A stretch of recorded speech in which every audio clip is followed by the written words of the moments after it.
It's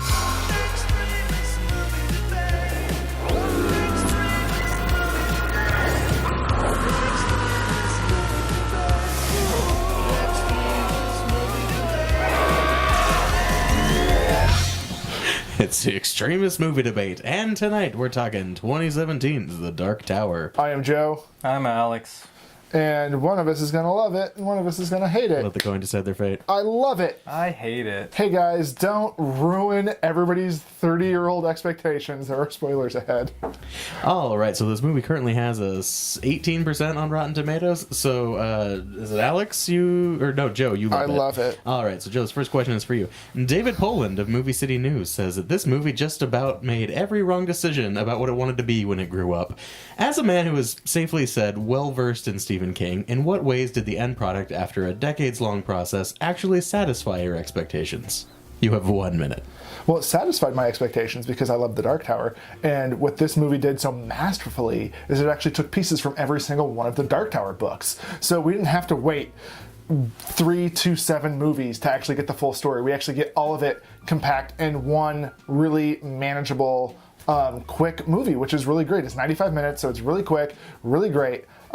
And so I'd say it's influenced on the books and based upon the books, opposed to just being like a straight adaptation, because they're taking these themes and they're taking these moments and they're essentially like bundling them all together into this new, really streamlined plot that is really easy to follow, and it's not confusing, and all the characters are really relatable and wonderful, just like the book. So you have the, like, what you love about the books in the movie, just repackaged slightly.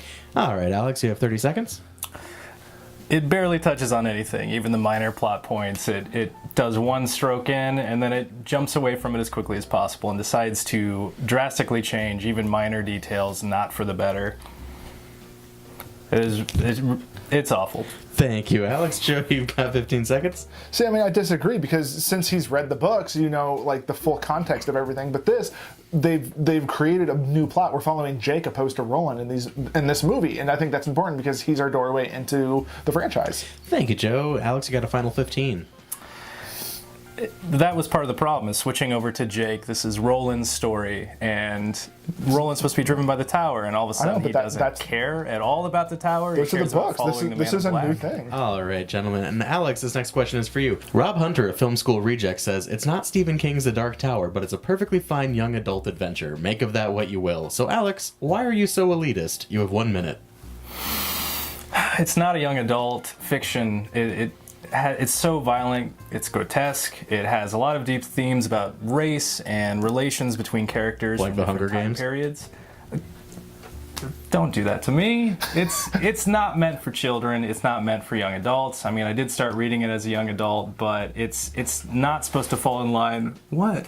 It's not supposed to fall in line with all these other, like, book series that are coming out that are meant for the tweens and early teenagers to come and watch. It's completely different, it's very adult, and it's just messed up in tone completely.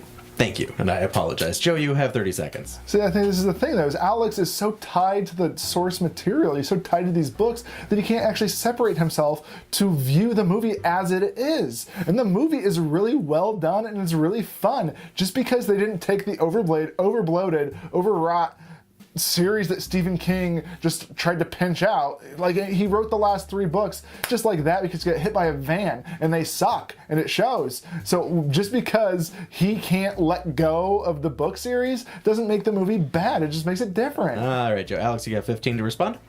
I don't mind the changes. I just wish the changes were better than the source material. In this case, they drastically dumb down Jake's relationship with his parents, and they just make it sappy and cliche. Thank you, Joe. Final 15. How often does a movie surpass the book, though? I mean, that's the thing. I can count, like, maybe 5 that, like, the movie is better than the book. So that's a silly expectation to have walking into this movie when you hold the book so near and dear to your heart already. All right, gentlemen, you got 4 minutes to fight about it, and go. They've simplified the whole story, and they've made it really enjoyable. Like, that's what I don't get. Just be, like, yeah, they moved the focus from Roland to Jake, and right there you're just like, no, that just means that's not the Roland I know. But yeah, no, it is the Roland you know, because he's this stoic, quiet, like, badass gunslinger. Okay, what did he's you, really what great did you with the like gun. about it? What did it do well?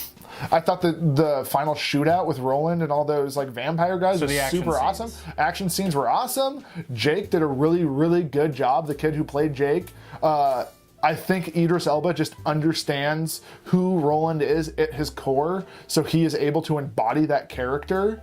Matthew McConaughey was an evil son of a bitch, and he played it really well. So you like the twirling of the little boulders to block bullets or catching bullets behind his back? Yeah, dude, he's a magician. He's telekinetic, and he's a magician. So that is stuff within his power. That is stuff that like is within like the realm of possibility within this movie. And on top of that, it's not like he just picked those up. The entire movie, he's using telekinesis, and he's influencing people with his words. Like, we're seeing his magic used. Awful. We're seeing his magic used from the first scene of this movie to the final. So just because you saw him pick up some rocks, like that is not a valid complaint. If the basis of because what you liked about it was that we've seen it was from that the the action was awesome. movie. The action was cheesy. The action was awesome. Well done. There's a part where and Matthew McConaughey had like half a British accent for half Freddy the movie. Krueger, whatever the fuck, Rorschach, like tackles Roland out a window, like a third floor window into a bus, and they like fist fight on that, and that's awesome. It reminded me of R.I.P.D. actually. So you really love Did you just Transformers? forget Jackie Earle Haley's name? Yes, I did. Okay, cool, great. Jackie Earle Haley is in this movie, and he's great. He plays a minor big boss. So there's like big boss battles. Which like is a cool. video game. Kind of like a video game, yeah. Like the tiers, and that's what's cool about this movie. Each character had like 3 lines of dialogue for the entire movie. These cool boss battles. Entire movie. And just because nothing was developed. Just because, and Alex is still mad just because it doesn't follow. No, nobody was looking for Transformers. 4,000 pages beat by beat. The movie doesn't follow 4,000 pages beat by beat, so Alex is mad. You're and I'm happy because we're getting this streamlined, fully encompassed package of the Dark Tower and the Gunslinger. Like, we see Roland on screen, and it is finally moving. I love it. Oh boy, there was so much missing too. The things What that was they missing? did show. Stephen King? Stephen King was not in the movie because he's in the books? No, they were right to cut that because they do a lot of shitty things in the books. Like, he writes himself into it. They put a bunch of Harry Potter things. Snitches. The final boss battle in the books, the boss is throwing snitches at Roland, and he has to dodge these Harry Potter snitches. It's goddamn ridiculous, and I'm so glad the movie was smart enough to cut that bullshit. Oh boy. Nothing was developed. None of the characters said more than like 3 lines of dialogue. You know exactly what Roland wants. Roland lost his father. Walter killed his father. Which apparently was added in last second just because they didn't feel there was enough motivation for Roland. They threw that scene in. It was a good thing they did minute. because that builds the motivation. Roland's father was murdered by the Man in Black, so his whole storyline is vengeance. He wants to kill the Man in Black. So that's an A to B plot, and I think that's perfect for a 95-minute fully encompassed Dark Tower movie. Is you understand why? Because hey, if somebody killed my dad, I would want to kill that guy too. I get it. Sure. That's an understandable motive. So just because you're complaining because it's like, oh, this movie called The Dark Tower is supposed to be about the Dark Tower. Why didn't they call it Vengeance Man? It could have been anything else. It could have been Vengeance Man. It could have been any sort of action hero shooting bad guys. There was no point in using Jake travels Dark Tower. to another world with Vengeance Man. This is how it should have been. It should not have been the Dark Tower if they didn't want to use. You can understand it. You can understand the motivation. Do you feel adaptation should use the source material at all? Beyond just visuals? I think it depends on what is being adapted. And in this case, based upon is perfectly fine for me. They took all the good stuff out, right? Thanks, guys. What'd you really think of the movie? Oh, God, it's so bad. It's so bad. They neutered it way more than they should have. They changed details that did not need to be changed. It didn't add to the story. It was like, I mean, Jake's parents, I mentioned that earlier, was just like, I don't know if they wanted to make the parents sympathetic, so it was easier to kill them off and make more impact from that. But for me, the buildup of Jake's parents in the book just being shitty really changes, you know, his outlook. His character in general has a different viewpoint on life and what's happening to him. And now it's like, oh, I got a great mom, and all that was there for was to kill her and, you know, make the whole scene like sympathetic. And like try to parallel his storyline with Roland's. And yeah, like Alex was saying, like they've like neutered it, but then they've just tried to like essentially give every character like a single motivation. So like there's no complex characters. Everything is very shallow and like easy to understand. Like this movie really isn't confusing. And they've built up a pretty easy to follow plot. But like he was saying when we first got Is it though? Yeah, I think it is. Well, 'Cause like, all it as is, someone like- who hasn't read the books, there was a lot of detail in there that I feel like Well, I they mean, didn't that's the thing, stay like, on to I let think- the audience know what was happening. I think you picked up on a lot of the smaller details, but like I think the normal person's going to watch it and say, "Oh, here's a group of dog people, and they are kidnapping children for the Man in The Black." rats. Okay, so here's a bunch of Cantoy. rat people, Cantoy, and they are kidnapping a bunch of kids with the Shine. They call it the Shine. Oh my god, that was another That, stupid is that in the change. book? No, it's No, called the it's Touch. called the touch. But yeah, this is the problem. They're trying to make this expanded universe with the Stephen King movies, but it's like The Shining came out 40 years ago, so like it doesn't make any sense. But yeah, so like basically, rat people are kidnapping kids so they can power this machine to try to knock the Dark Tower over. As opposed to the beams, that was another change they didn't have to make. So there's small shit, but so they've streamlined this plot to make it easy to understand. So like that's the thing. This kid has the greatest shine power of all, and he dreams about the gunslinger, and he knows the gunslinger's like his protector. So like that's the plot of the movie: is the kid's looking for the gunslinger to protect him and stop the Man in Black, basically. And then since the Man in Black kills both their parents, they're like, let's kill this guy. It feels like someone read a fan wiki and just like clicked random and then copy pasted something without even understanding. I mean, it really feels like whoever wrote it has no idea what the series is about and that they didn't read it themselves. I mean, even like, again, with the minor details, like when they go to, what's that place? Al Ghul Ciento, the Breaker Village. Oh, okay, yeah. They just had a bunch of twin children, and the twin children in the books were stolen so they can take their brain matter to make pills to like make the breakers, who are the psychic people breaking the beams that destroys the tower, stronger. But they skipped that whole middle part and just made the children the breakers. Like, I understand some of these corners needed to be cut, but the ones that were cut didn't make a lot of sense to me. No, and like I think the issue is like you do have 7 books here, so you could easily have made a really like dark and gritty trilogy out of that. They could have really explored and dug into it, but instead they just wanted to like just feel how the water is and see how people would react to this, and they just made a bad movie, which means we're not going to get it anymore. How decent would it be to just translate the first book into a movie? I've never read. It would have them. worked pretty well. I bad. thought it would have been great. Like I was saying, I think the guy who made The Proposition and Lawless, like would have made an awesome Slow brooding gunslinger. Western. Yeah, just an awesome. But I think, like I was saying when we first got out too, there's a lot of genre hopping, and the first book is pretty straight Western. So it would have been weird to have like a straight Western and then go to this like jumping dimensions.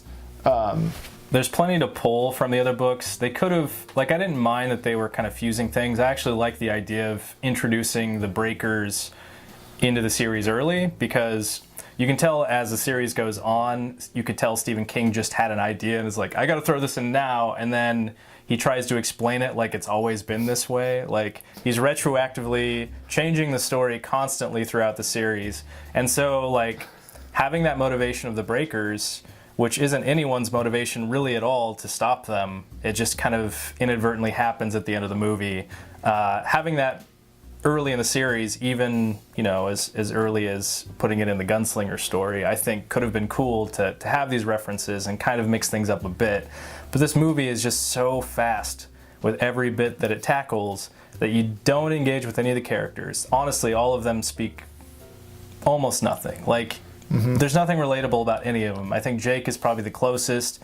Roland is supposed to be stern, but there's no building of the relationship between the two, so you don't have that slow softening that happens in the book series. It's just like, all right, I love you now. Let's let's move on. Yeah, like the first book is them walking through the desert for like 250 pages.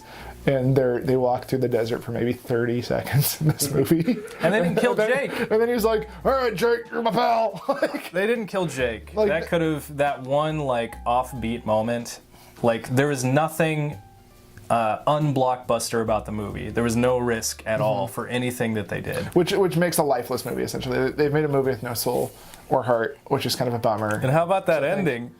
Yeah, and that's the other thing. It's just like it gets so cartoon. Oh, Matthew McConaughey is bad in this movie too.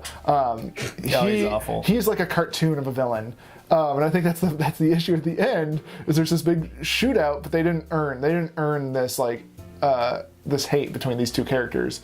Like they tried, but they just took these shortcuts that you could clearly just be like, I know exactly what you're trying to do, and I'm not buying it. So by the end of it, you're just like, fuck this. And then Matthew McConaughey starts picking up rocks, and he catches a bunch of bullets and then finger flicks them back. And it's just like, that's Rocky Does he and say Bullwinkle. pew, pew, pew, pew? He fucking might as well have. It's terrible. He's too busy saying stop breathing. Yeah, that's his like. Touches people and goes stop That's it. breathing. He doesn't even touch him. He just waves his hand in front of him. Stop breathing. But he's just like So he's this a Jedi? kinda. And Walter in the books is not like this. No. He's kind of mysterious as far as how far his powers can actually go. I mean, he seems really powerful, but there's not a lot of blatant magic that comes from him. And Matthew McConaughey character is just... Well, just, like, it's unfortunate because like his character in True Detective, that's how I kind of envisioned Walter being, or the Man in Black being. Is just like this more like calculating, more thoughtful kind of person. But this guy... Well, he's also kind of gestury, I think. I mean, he's In the books? constantly like, giggling and being really, I don't know, completely sarcastic and doesn't take a lot seriously. And that was one thing that was missing from his character. And then back to the ending, it was like the ending of Bill and Ted, where it's just like go off scene, like, all right, let's go to Midworld. And then the score picks up, and then there's like a flash, or like the end of Back to the Future, where Doc's like, "Come on, Marty, we gotta go back." That's exactly what it's like. Like the gunslinger leans down and he's like, "Come on, Jake, come with me." And Jake's like, "Why?" And he was like, "You don't have anything in this world," because his parents got killed. And he's like, "Oh, okay." And they walk into a room, and then the light, like in the window, you just see blue flashes. All right, what would you guys rate it? I'm gonna give this movie a 2, because I never give anything less than Captain Phillips. So I will give this a 2 out of 10. No thunder. It is terrible. I feel like if I looked at it through a lens other than a Dark Tower fan, it could get like a 4 or 5 as like an average action movie, like a Transformers or something. But as a fan of the book, who is kind of a stickler on detail and really wanting this, I mean, 15 years of waiting for this for me, like, and I can't imagine the people who read the first book and waited that length of time, like, Back in 1982. it's ridiculous. So I gotta give it a 1 and no thunder. All right, where can we find you? You guys can find us on Facebook. You can find us on YouTube. Find us on Twitter at Extremist Movie. We're on Instagram now at Extremist Movie Debate. And thanks to Pants Pending Studios. Thank you. Good Thanks night.